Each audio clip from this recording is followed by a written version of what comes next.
warahmatullahi wabarakatuh. Ini ada pertanyaan dari jamaah. Sebelumnya kami ada mendengar video Tuan Guru Abdul Somad tentang hukum Bitcoin atau Edinar Coin atau mata uang digital. Saat ini kami masyarakat Indragiri Hulu hampir merata bergabung ke dalam member Edinar Coin. Bahkan ada beberapa postingan mereka di FB yang menjadikan video Ustadz Somad sebagai dasar dibolehkannya Edinar Coin atau Bitcoin. Sementara Edinar Coin ini merupakan salah satu bisnis jual beli mata uang digital yang dibuat oleh sekelompok komunitas Indragiri Hulu yang disebut cryptocurrency, yang mana mata uangnya berupa koin yang tidak ada fisiknya, tapi koinnya hanya ada dalam server komputer, laptop, HP atau berupa aplikasi yang disewakan kepada masing-masing anggota yang bergabung. Adapun program yang dimiliki Edinar Coin ini diantaranya arisan uang cukup bayar 1 juta menunggu selama 12 bulan.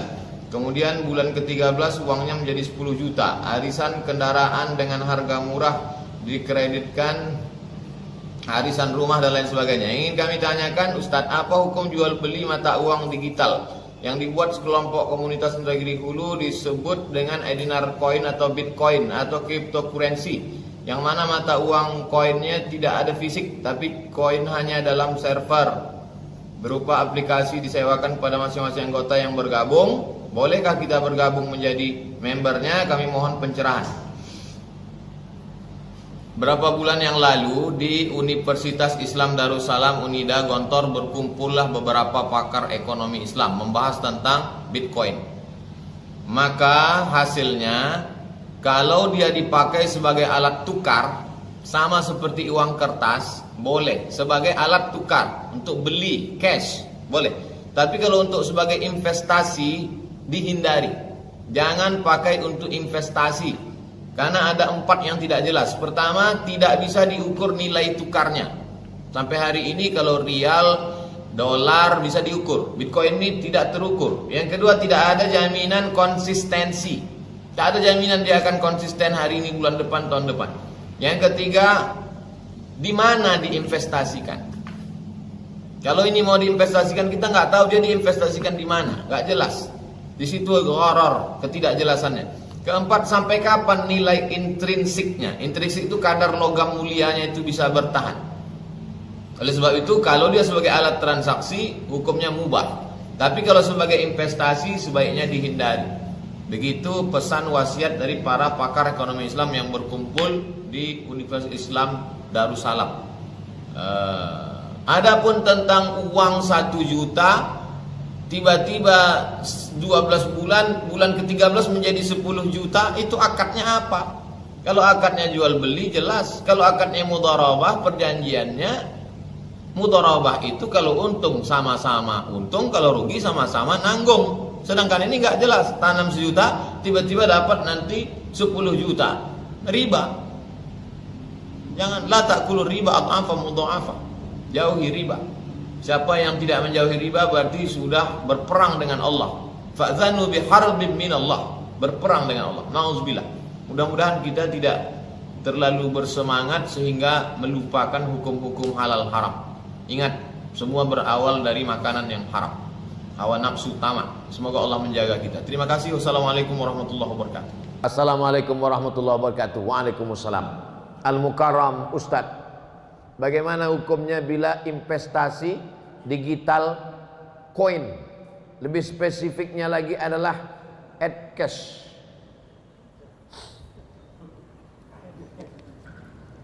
Dulu awal-awalnya jual belinya, bapak punya padi, saya punya ikan. Ikannya ditukar dengan padi. Kamu mau ikan ini tukar dengan padi? Mau.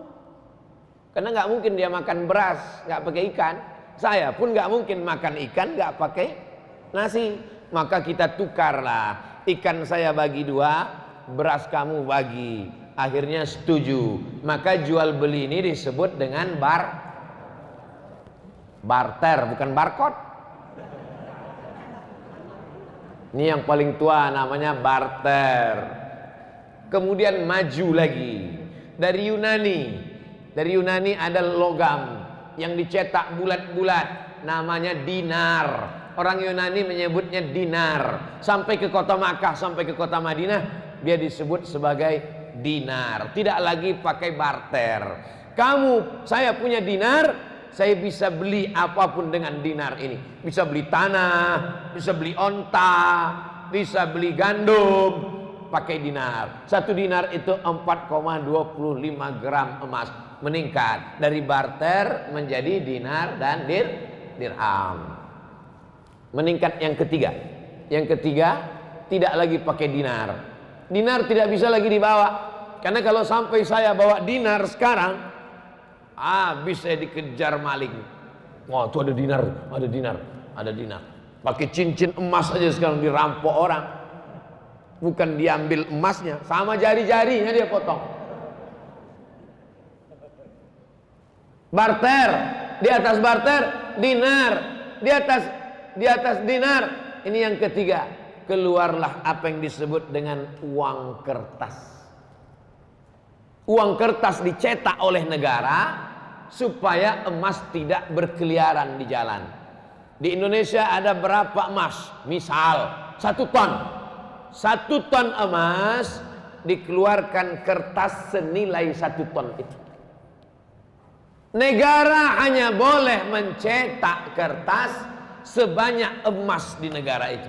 Jadi kalau di negara itu emasnya cuma 50 kilo, maka boleh dicetak uang kertas senilai 50 kilo. Jadi di seluruh dunia ini yang paling banyak boleh dicetak kertas adalah di Pulau Jawa. Karena disitulah emas yang paling banyak.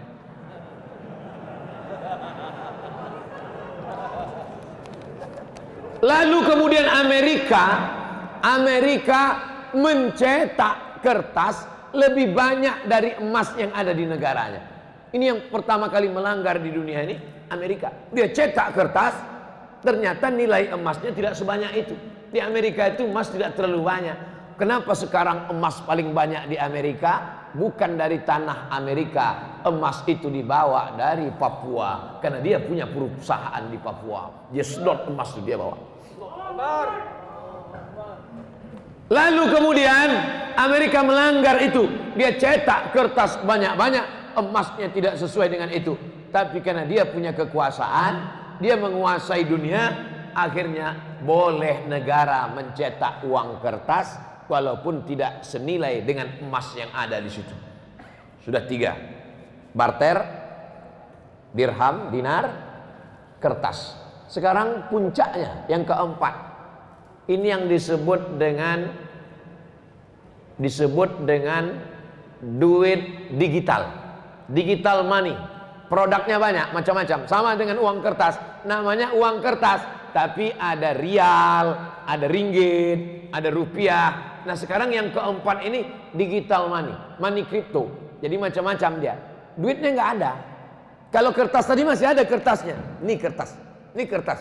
Yang ini digital money. Uangnya tuh di alam gaib. Nggak ada. Tapi dia punya. Adanya cuma di handphone, cuma di laptop, disimpan di suatu tempat. Maka kesepakatan pertemuan ulama di Universitas Darussalam Gontor Ponorogo, ketemulah di situ pakar-pakar ekonomi Islam. Kesepakatannya 2. Yang pertama,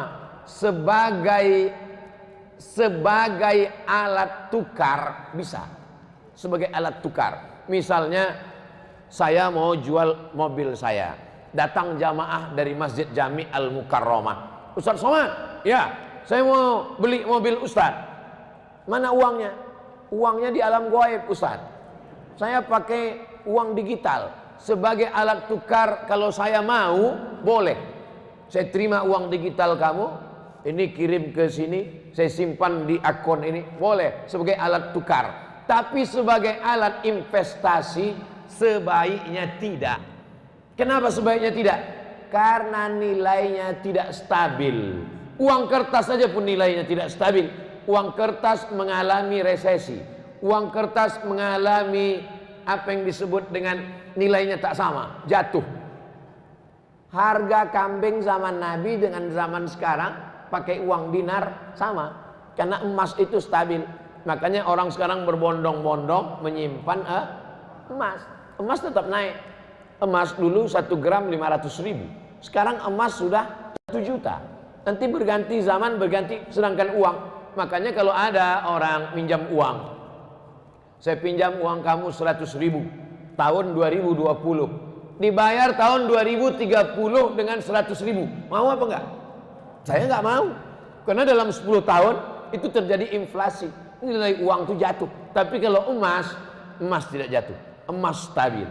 Nah, jadi ada satu usaha mau mengembalikan umat Islam ini kembali pakai emas, pakai mata uang emas. Kalau Eropa bisa pakai satu mata uang euro, umat Islam juga bisa pakai mata uang emas, dinar. Bisa atau tidak bisa? Bisa. Tapi umat yang paling bisa disatukan ini umat Islam. Tuhannya berapa?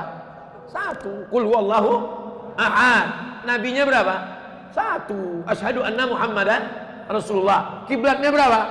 1. Orang Islam sholat arahnya di dunia ini cuma 1. Tapi yang paling sulit disatukan umat Islam. Subuh aja udah kulai. Satu pakai kunut, satu enggak kunut. Satu pakai usolli, satu enggak. Yang satu telunjuknya gini, yang satu gini-gini.